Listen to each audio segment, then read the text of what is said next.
Good morning dear students, कैसे हैं आप सभी। उम्मीद है आप लोग अच्छे होंगे, घर में अच्छे से पढ़ाई कर रहे होंगे। क्लास 7 साइंस सब्जेक्ट में हम चैप्टर 12 पढ़ रहे थे बच्चों, जिसमें हम पढ़ रहे थे प्रकाश का परावर्तन।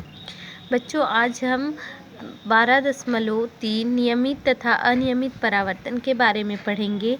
ठीक है। जब प्रकाश की समानांतर किरणें चिकनी और चमकदार सतह पर आपतित होती है तो परावर्तित किरणें भी आपस में समानांतर होती हैं। ठीक है बच्चों, ये बात आप लोग याद रखेंगे।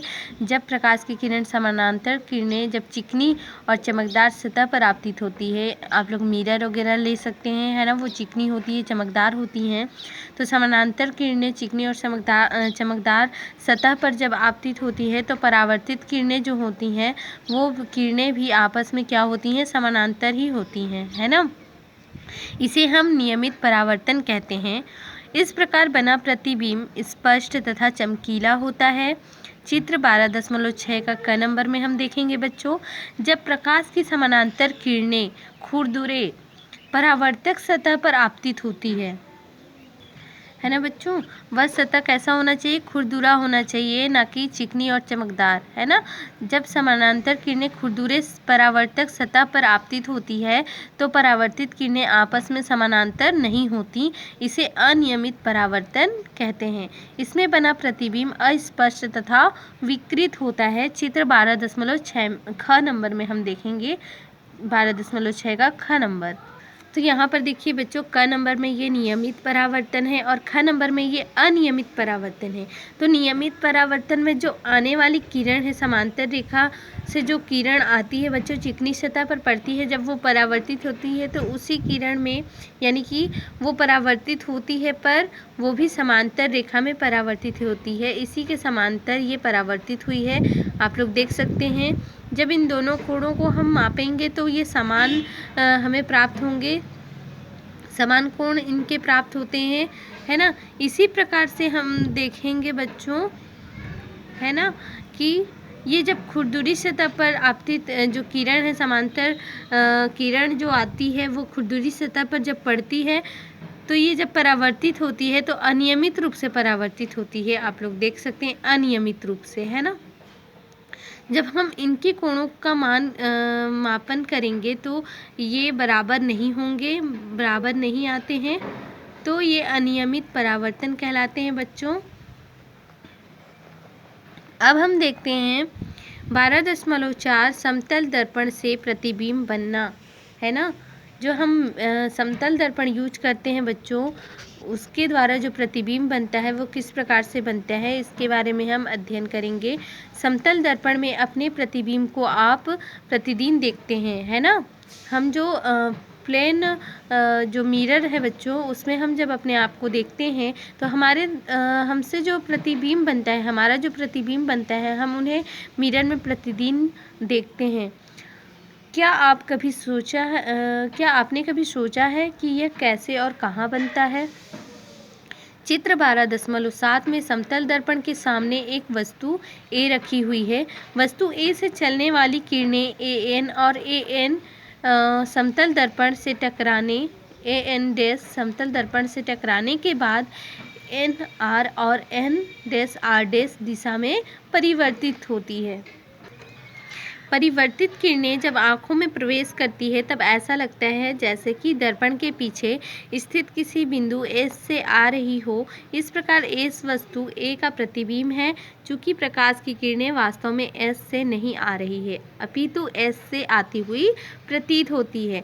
तो यहाँ पर देखिए बच्चों, हम एक दर्पण लेते हैं, है ना।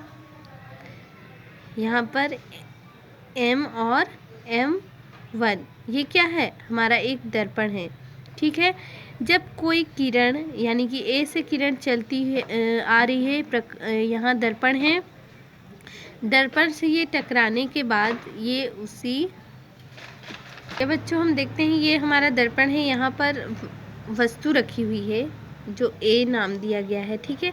वस्तु रखी हुई है, तो जब ए से चलने वाली जो रेखा की किरणें हैं ए एन, है ना, ए एन और ए एन डैश समतल दर्पण से टकराने के बाद ये क्या हो जाती है, एन और आर और एन डैश आर डैश दिशा में ये परावर्तित हो जाती हैं। देख रहे हैं आप सभी, ए वस्तु से ये जब चल रही हैं किरण तो ये टकराने के बाद एन आर डैश में ये परावर्तित होती हैं। और जब परावर्तित किरणें जब आँखों में प्रवेश करती हैं, ये आँखों में प्रवेश करती हैं ये परावर्तित किरणें, तब ऐसा लगता है जैसे वे दर्पण के पीछे स्थित किसी बिंदु एस से आ रही है। यानी कि ये जो दर्पण है ये बिंदु एस है, यहाँ से वो किरणें आ रही हैं, हमें ऐसा प्रतीत होता है। ठीक है, इस प्रकार एस वस्तु ए का प्रतिबिंब है। जो ये एस वस्तु है बच्चों, यही ए का प्रतिबिंब यहाँ पर बन रहा है, आप लोग देख सकते हैं। चूंकि प्रकाश की किरणें वास्तव में एस से नहीं आ रही है, अपितु एस से आती हुई हमें प्रतीत होती है। एस से ये जो किरण है ये बच्चों एस से नहीं आ रही, किससे आ रही है? ए बिंदु जब दर्पण में पड़ती है तो एन से ये आ रही है ना, एन आर और एन डैश आर डैश ये यहाँ से आ रही है, पर हमें ऐसा प्रतीत होता है कि ये जो किरण है ये एस बिंदु से आ रही है, ये हमें ऐसा प्रतीत होता है। अतएव एस वस्तु ए का आभासी प्रतिबिंब है। ये एस वस्तु ही क्या है? एस ए का आभासी प्रतिबिंब है। आभासी प्रतिबिंब को पर्दे पर प्राप्त नहीं किया जा सकता, है ना। आभासी प्रतिबिंब है उसे पर्दे पर प्राप्त नहीं किया जा सकता, क्योंकि इस पर प्रकाश वास्तव में विद्यमान नहीं होता है ना। इस पर प्रकाश जो है वो वास्तव में विद्यमान नहीं होता है, जबकि वास्तविक प्रतिबिंब को पर्दे पर प्राप्त किया जा सकता है, क्योंकि इस प्रकार प्रकाश वास्तव में विद्यमान होता है, क्योंकि इस पर जो पर्दा है बच्चों उस पर जो वास्तविक प्रतिबिंब प्राप्त किया जा सकता है, क्योंकि उस पर प्रकाश प्राप्त होता है ना। वास्तव में विद्यमान होता है प्रकाश, इसलिए प्राप्त किया जा सकता है। प्रतिबिंब पर हम आभासी प्रतिबिंब को प्राप्त नहीं कर सकते, क्योंकि आभासी प्रतिबिंब में प्रकाश विद्यमान नहीं होते हैं। अब स्पष्ट होता है कि नंबर 1, प्रतिबिंब का आकार वस्तु के आकार के बराबर होता है ना। जो प्रतिबिंब का आकार होता है बच्चों वह वस्तु के आकार के बराबर होता है। सेकंड में, वस्तु दर्पण के सामने जितनी दूरी पर रखी हो प्रतिबिंब दर्पण से उतनी ही दूरी पर बनता है। यानी कि ये जो हमारा दर्पण है बच्चों, यदि हम अपने आप को देखते हैं, यदि हम दर्पण से जितनी दूरी पर खड़े हैं, हम 5 सेंटीमीटर या 10 सेंटीमीटर की दूरी पर खड़े हैं, या फिर हम 15 सेंटीमीटर की दूरी पर खड़े हैं, तो हमारा जो इमेज दिखाई देता है मिरर में, तो वो भी 10 सेंटीमीटर की दूरी पर ही दिखाई देगा। यदि हम यहाँ पर खड़े हैं तो हमारा जो प्रतिबिंब है वो यहाँ पर दिखाई देगा, है ना। इसलिए यहाँ पर ए दूरी पर यहाँ पर वस्तु रखी गई है, तो मिरर के अंदर यहाँ पर वस्तु दिखाई दे रही है। इस प्रकार से प्रतिबिंब दर्पण से उतनी ही दूर पर पीछे बनता है। अब हम देखेंगे 12.5 पार्श्व परिवर्तन। पार्श्व परिवर्तन किसे कहा जाता है बच्चों?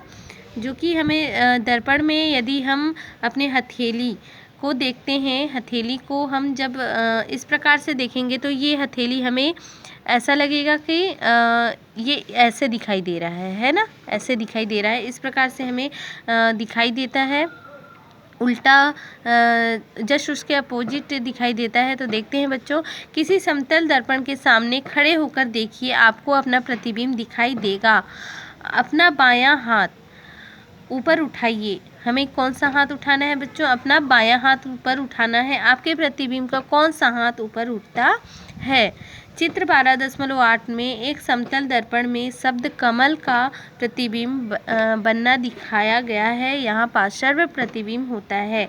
यानी कि बच्चों हम जैसे खड़े होते हैं मिरर में भी वैसे ही, पर हमारा जो बायां हाथ है मिरर में देखेंगे तो हमारा दायां हाथ बायां हाथ की ओर दिखाई देगा, और हमारा बायां हाथ जिधर है वो दायां हाथ दिखाई देता है ना। और कुछ ऐसे अल्फ़ाबेट्स होते हैं बच्चों, जैसे हम अल्फ़ाबेट्स ए को देखते हैं, एस को देखते हैं, वो ए भी वैसे ही दिखाई देता है, एस भी वैसे ही दिखाई देगा, एम वैसे ही दिखाई देगा। पर कुछ ऐसे चीज़ें हैं जो हमें थोड़ा दायां से बायां इस प्रकार से दिखाई देता है। है ना। तो हम देखते हैं बच्चों पार्श्व जो कमल लिखा हुआ है इसका प्रतिबिंब मिरर में कैसे बनता है या पार्श्व परिवर्तन होता है। ये देखिए बच्चों, ये हमारा मिरर है ना। इसमें कमल लिखा हुआ है, तो कमल किस प्रकार से दिखाई दे रहा है, इस प्रकार से दिखाई दे रहा है। ये पार्श्व परिवर्तन के वजह से होता है ना। पार्श्व परिवर्तन में समतल दर्पण में बनने वाले प्रतिबिंब का दायां भाग वस्तु का बायां भाग और प्रतिबिंब का बायां भाग वस्तु का दायां भाग होता है ना। इसमें इस परिवर्तन में बच्चों अगर यदि आप अपना हाथ देखेंगे तो जो दायां हाथ अगर आप लोग शो करते हैं मिरर में देखते हैं तो वो मिरर में आपको बायां हाथ दायां हाथ आपका बायां हाथ लगेगा कि वो आपका बायां हाथ है, और बायां हाथ देखेंगे तो आपको लगेगा वो दायां हाथ है। तो ये किस परिवर्तन के वजह से होता है, ये पार्श्व परिवर्तन के परिवर्तन के कारण होता है। अब हम देखते हैं बच्चों यहाँ पर 12.6 में गोलीय दर्पण। आपने गोलीय दर्पण के बारे में सुना होगा बच्चों, देखे भी होंगे। गोलीय दर्पण गोल होता है ना। तो अपने चेहरे को किसी बड़े साइज के चमकदार चम्मच में देखने का प्रयत्न कीजिए। चम्मच में दबे हुए भाग में प्रतिबिंब बड़ा जबकि उभरे भाग में देखने पर छोटा दिखाई देता है। जो यहाँ पर चम्मच का उदाहरण है, तो एक हम चम्मच यहाँ पर लेते हैं, है ना। ये बड़ी वाली चम्मच हमने लिया है बच्चों। यहाँ पर हम जब इमेज को धंसे हुए भाग में देखते हैं तो ये इसका चम्मच का धंसा हुआ भाग है और ये उभरा हुआ भाग है चम्मच का, ठीक है। तो यहाँ पर हम देखेंगे चम्मच के दबे हुए भाग में प्रतिबिंब कैसा दिखाई देगा बच्चों, बड़ा, जबकि उभरे भाग में हमें देखने पर छोटा दिखाई देता है। तो हम यहाँ पर यदि देखते हैं तो कोई भी इमेज हमें बड़ा दिखाई देता है ना।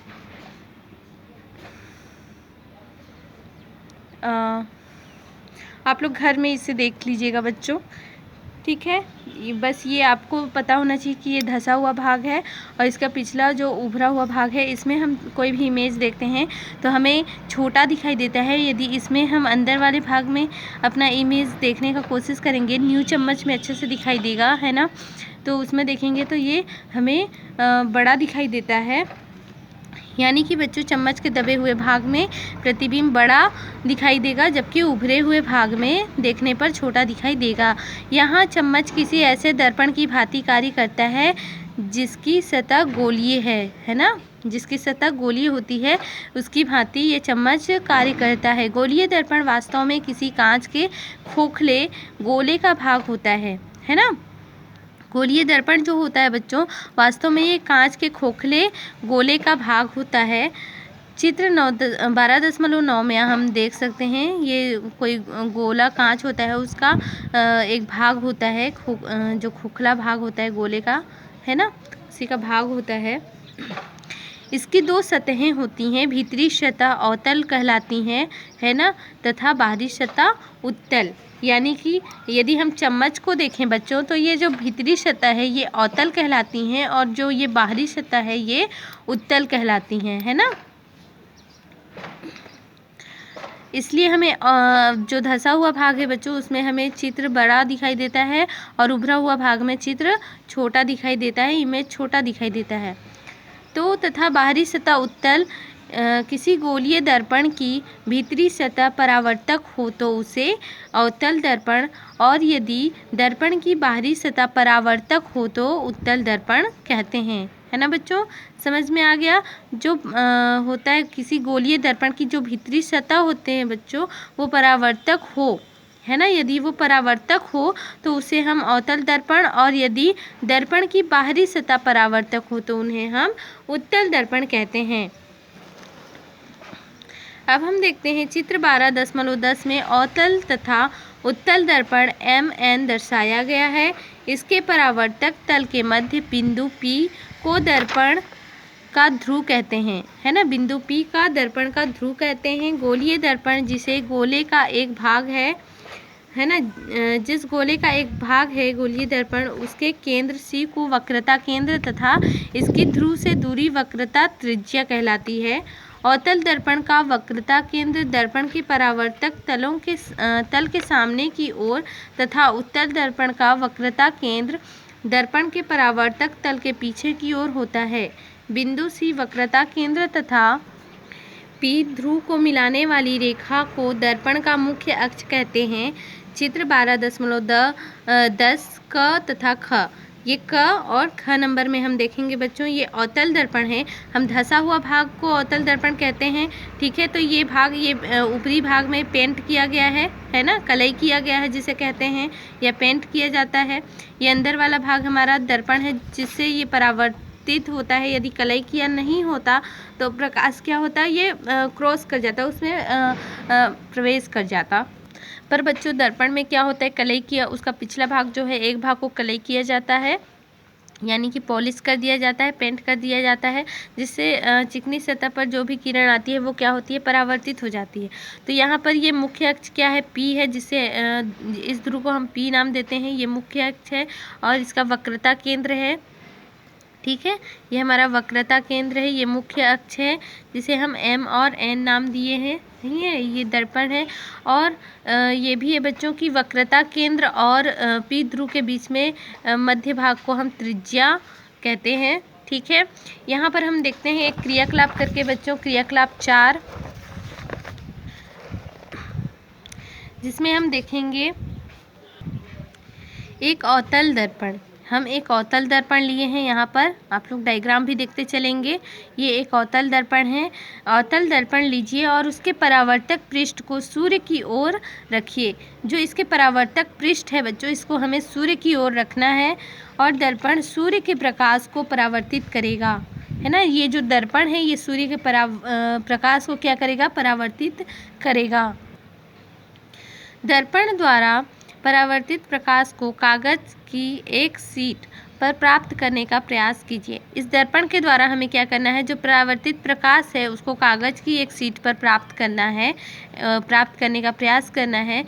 कागज की शीट को तब तक आगे पीछे कीजिए जब तक कि इस पर पड़ने वाला परावर्तित प्रकाश एक चमकीले कागज की शीट को चमकीले बिंदु के रूप में प्राप्त न हो जाए।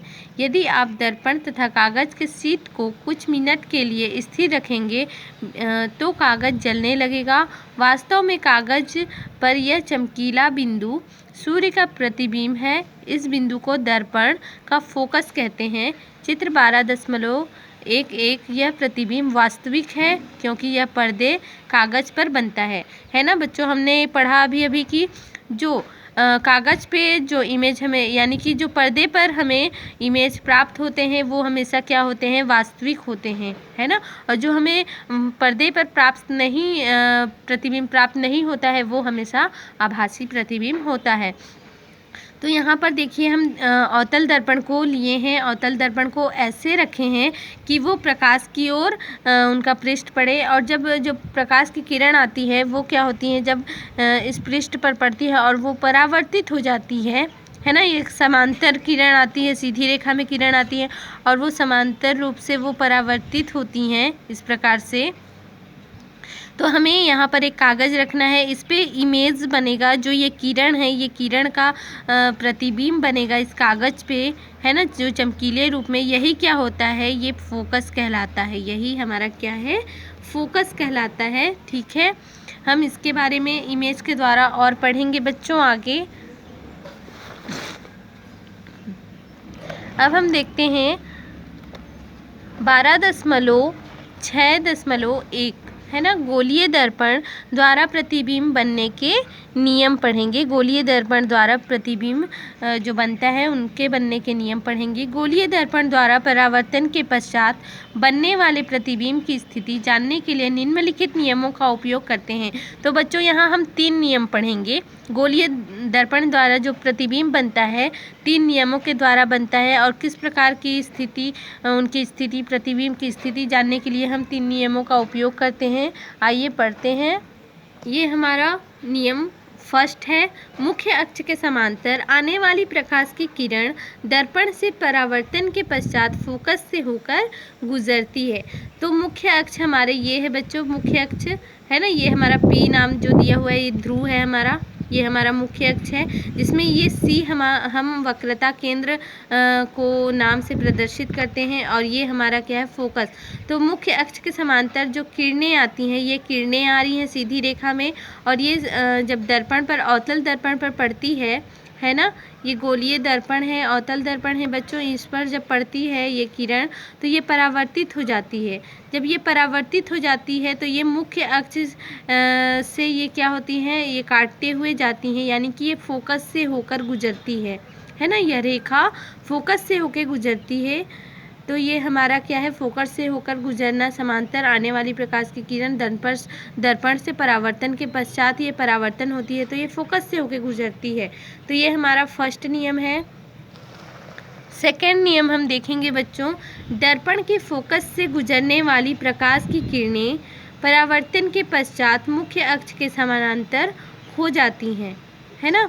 तो यहाँ पर देखते हैं हम जो दर्पण के फोकस, ये जो समांतर किरणें आ रही हैं, ये इधर से है ना, ये क्या होती हैं बच्चों, यहाँ पर हम देखेंगे ये हमारा मुख्य अक्ष है ना। जब समांतर रेखा में जो किरणें आती हैं बच्चों, ये जब परावर्तन होता है, परावर्तन के पश्चात ये क्या होता है, ये फोकस से होकर गुजरता है। अब फोकस से होकर गुजरने के पश्चात ये क्या होता है, ये फिर से समानांतर मुख्य अक्ष जो होता है उसके समानांतर हो जाता है। यानी कि हम इसे इस प्रकार से भी कह सकते हैं बच्चों कि दर्पण के फोकस से गुजरने वाली जो प्रकाश की किरण है, फोकस से जो गुजरने वाली प्रकाश की किरण है, ये जब परावर्तित होती हैं, ये परावर्तित हो गई, ये परावर्तन के पश्चात मुख्य अक्ष के समानांतर फिर से हो जाती है ना। ये यानी कि फोकस से होकर गुजरेगी, यानी कि ये समानांतर किरण मुख्य अक्ष है बच्चों। जब कोई किरण यहाँ से फोकस से होकर गुजरती है, मान लो हम इस किरण को फोकस से होकर गुजारते हैं, तो ये फोकस से होकर गुजरने के बाद ये मुख्य अक्ष के समानांतर हो जा रही हैं, है ना। तो आपको ये समझ में आया, दर्पण के फोकस से होकर गुजरने वाली प्रकाश की किरण, ये फोकस से होकर गुजरने वाली किरण जब ये परावर्तित होती हैं तो मुख्य अक्ष के समानांतर हो जाती हैं। ये देखिए, ये इस प्रकार से समानांतर, ये भी इस प्रकार से समानांतर हो जाती हैं। इन्हें हम फोकस से होकर गुजार रहे हैं इस स्थिति में। अब हम नियम थर्ड पढ़ेंगे बच्चों। नियम थर्ड में हम देखते हैं, दर्पण के वक्रता केंद्र से गुजरने वाली प्रकाश की किरणें दर्पण से परावर्तन के पश्चात उसी मार्ग से वापस लौट जाती है ना। ये नियम है बच्चों। यदि हम मुख्य अक्ष में जब प्रकाश की जो किरण है उसे वक्रता केंद्र से गुजारते हैं, ये हमारा सी क्या है, वक्रता केंद्र है। यदि इससे गुजारते हैं वक्रता केंद्र से, तो ये जब इस पृष्ठ पर पड़ती है, यानी कि दर्पण पर पड़ती है, तो परावर्तन के पश्चात फिर से उसी दिशा में, यानी कि वापस उसी मार्ग में लौट जाती है ना। ये जा भी रही है, देखिए तीर का निशान से, और ये वापस फिर से लौट आ रही है, यानी कि उसी दिशा में ये लौट आती है। तो दर्पण के वक्रता केंद्र से गुजरने वाली प्रकाश की किरण दर्पण से परावर्तन के पश्चात उसी मार्ग में लौट आती है। यही थर्ड नियम है बच्चों। ये 3 नियम आप लोग याद रखिएगा। अब पढ़ते हैं बच्चों क्रियाकलाप 5, है ना। तो आवश्यक सामग्री में हम अवतल दर्पण लेते हैं, वस्तु लेते हैं, वस्तु में हम मोमबत्ती ले लेते हैं, गोंद लेंगे, लकड़ी के 2 गुटके लेंगे, एक सफ़ेद कागज़, माचिस और 4 आलपीन लेंगे, है ना। यहाँ पर हमारा एक मेज बना हुआ है, देख रहे हैं। अवतल दर्पण को लकड़ी के गुटके में आलपीनों की सहायता से फंसाएं। चित्र 12.15। दूसरे लकड़ी के गुटके पर सफ़ेद कागज़ को गोंद की सहायता से चिपकाएं। तो यहाँ पर हम एक अवतल दर्पण लिए हुए हैं बच्चों, ये गोलीय दर्पण अवतल दर्पण है। तो बच्चों ये गोलीय दर्पण में हम देखते हैं कि अवतल दर्पण को लकड़ी के गुटके में आलपीनों की सहायता से फंसाना है ना। तो हम आलपीनों की सहायता से यहाँ पर फंसा लिए हैं, ठीक है। और दूसरे लकड़ी के गुटके पर सफ़ेद कागज़, है ना, दूसरे लकड़ी के गुटके पर हम सफ़ेद कागज़ करेंगे, चिपकाएंगे गोंद की सहायता से, ताकि वह पर्दे की तरह कार्य करे, है ना। वो कागज़ किस तरह कार्य करे, पर्दे की तरह कार्य करे। यहाँ पर जो गुटका है, यहाँ पर हम सफ़ेद कागज़ चिपकाए हुए हैं, जहाँ पर यहाँ पर हमें प्राप्त हो प्रतिबिंब, ठीक है। तो देखिए अब मोमबत्ती तथा पर्दे की व्यवस्था को इस प्रकार आगे पीछे सरकाइए कि मोमबत्ती की लौ का प्रतिबिंब अधिकतर चमकीला हो। तो हमें इस प्रकार से फंसाना है बच्चों इस जो दर्पण है और ये वस्तु है, इस प्रकार से आगे पीछे खिसकाकर सरकाकर, है ना, हमें अच्छे से रखना है ताकि ये जो मोमबत्ती है वो अधिक चमकीला और स्पष्ट रूप से प्राप्त हो इसके लौ, है ना। तो यह प्रतिबिंब उल्टा तथा वस्तु के आकार के बराबर होगा। इसी स्थिति में मोमबत्ती तथा उसका प्रतिबिंब दोनों दर्पण के वक्रता केंद्र पर होंगे। दर्पण से इस दूरी को मापिए। यह दूरी दर्पण की वक्रता त्रिज्या के बराबर होगी। फोकस दूरी वक्रता त्रिज्या की आधी होती है। अतः अब आप दर्पण की फोकस दूरी भी जान गए हैं। यानी कि बच्चों जब हम यह दूरी को मापेंगे, है ना, तो दर्पण की जो वक्रता त्रिज्या के बराबर होगी, है ना, ये हमें जो वस्तु रखी हुई है उसके जस्ट नीचे हमें प्राप्त हो रही हैं। तो ये हमें पता है कि बच्चों ये कहाँ पर हमें प्राप्त हो रही हैं, जो दर्पण से इस दूरी को मापने पर यह दूरी दर्पण की जो वक्रता त्रिज्या के बराबर, वक्रता त्रिज्या हमें पता है जो वक्रता केंद्र और मुख्य बिंदु के बीच वाली जो भाग होती है ना, यानी कि फोकस और जो मुख्य बिंदु होती हैं उनके बीच के भाग को हम क्या कहते हैं, वक्रता त्रिज्या। जैसे कि हम समझते हैं इसे बच्चों डायग्राम के थ्रू। बच्चों हम पढ़ चुके हैं कि जो वक्रता केंद्र होती है, तो वक्रता केंद्र से जो मुख्य ध्रुव होती है बच्चों उसके आधा जो भाग होता है उसे हम त्रिज्या, वक्रता त्रिज्या कहते हैं। यानी वक्रता केंद्र और उसके ध्रुव से जो दूरी है वह दूरी वक्रता त्रिज्या कहलाती है। तो हम देखते हैं यहाँ दर्पण, जो दर्पण है हमारा बच्चों, दर्पण से वक्रता त्रिज्या की यह दूरी दर्पण की वक्रता त्रिज्या के बराबर होगी। फोकस दूरी वक्रता त्रिज्या की आधी होती है। फोकस दूरी हमेशा क्या होती है, जो वक्रता त्रिज्या होती है उसकी आधी होती है ना, फोकस दूरी। तो वक्रता त्रिज्या की आधी होती है। अब आप दर्पण की फोकस दूरी भी जान गए कि फोकस दूरी कहाँ होगी हमारा, जैसे कि हम डायग्राम के थ्रू भी समझ सकते हैं। इस प्रकार से, है ना, जो हमारा वक्रता केंद्र है बच्चों, यदि हम यहाँ पर वक्रता जब हम कोई भी वस्तु को रखते हैं तो उसकी जस्ट इमेज उसके नीचे हमें प्राप्त हो रही है, प्रतिबिंब उल्टा प्राप्त होता है ना, और उसी के बराबर प्राप्त होती है। तो ये जो वक्रता है फोकस की आधी हमें प्राप्त हो रही है। फोकस बिंदु कहाँ पर है वो भी हमें प्राप्त हो जा रहा है ना। तो ये ध्रुव और वक्रता केंद्र के मध्य जो फोकस दूरी है बच्चों, यहाँ पर हमें प्राप्त हो जा रहा है। यानी कि वक्रता केंद्र की आधी दूरी पर हमें फोकस यानी कि त्रिज्या प्राप्त हो जा रहा है बच्चों, है ना। 12.6.2 अवतल दर्पण द्वारा बना प्रतिबिंब। अब हम पढ़ेंगे बच्चों अवतल दर्पण द्वारा जो प्रतिबिंब बनता है। क्रियाकलाप 6 में हम आवश्यक सामग्री में अवतल दर्पण लेते हैं, क्लिप लेते हैं, वस्तु मोमबत्ती लेते हैं, गोंद लेते हैं, लकड़ी का गुटका और सफ़ेद कागज़, है ना, पर्दे के लिए हम सफ़ेद कागज़ लेते हैं और माचिस लेते हैं। उपरोक्त प्रयोग में दर्पण के सामने एक गुटके पर मोमबत्ती रखिए, है ना। हम क्या करेंगे, प्रयोग में दर्पण के सामने हम एक गुटके पर मोमबत्ती रखेंगे और दूसरे गुटके पर सफ़ेद कागज़ से लिपटा लकड़ी का पर्दा बनाएंगे और वस्तु मोमबत्ती को दर्पण के सामने भिन्न भिन्न स्थिति, मतलब अलग अलग स्थितियों में रखेंगे।